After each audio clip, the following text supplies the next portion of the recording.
This is just going to be a little video talking about the big news of the day, which is Coca-Cola has agreed to buy Costa Coffee.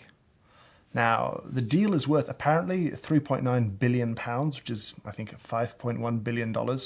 And I think it makes, to some extent, a little bit of sense. We should give, I think, a tiny bit of backstory. So Costa is a UK coffee chain, started in the early 1970s. And in 1995, for the sum total of £19 million, it was acquired by a company called Whitbread, who had been brewers.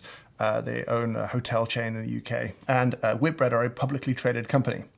Fast forward to today, and Whitbread had ended up being kind of forced by an activist investor into splitting Costa out as a business. So while Whitbread publicly traded, Costa Coffee are not.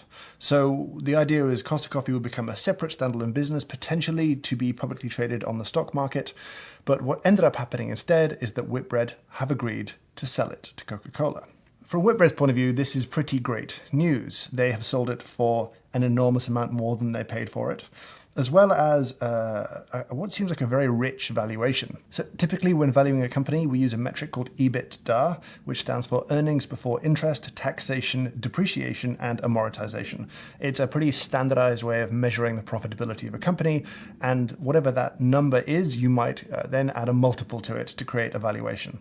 Companies that have large potential for growth tend to attract higher multiples of that EBITDA number. In this case, Costa sold for 16.4 times its EBITDA, which is a staggeringly high valuation. And so while Costa may have close to 4,000 cafes around the world now, that is still a very, very healthy valuation of that company. What makes that more surprising is that Costa as a business actually isn't doing all that well. It has been continuing to grow, but mostly through new store openings. Its like-for-like sales had been flat or actually on the decline. So as a cafe business, it definitely doesn't look that healthy. Why is this interesting to Coca-Cola?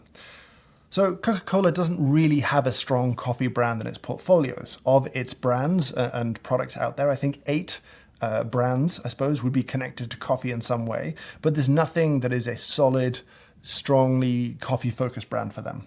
So Costa's interesting. And Costa right now has no ready-to-drink product. There is no Costa cold brew in shops to buy. They don't really do that. So Coca-Cola unquestionably must be looking at Costa as their solution for bottled, ready-to-drink coffee sales and growing the business that way.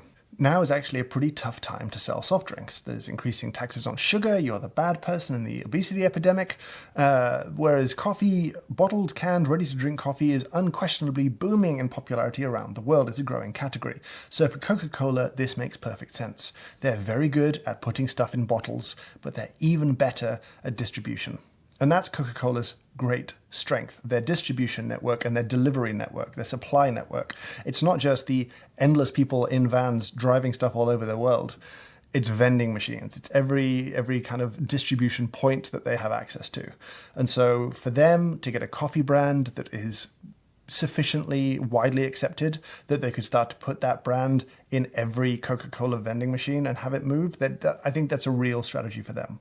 So the deal, I think, will go through early 2019, and I would say very quickly after that, I think we're going to start to see a lot of Costa ready-to-drink, bottled, canned, I don't know exactly what they'll do, but that format, that's going to be everywhere, and that's not really any particular insight from me.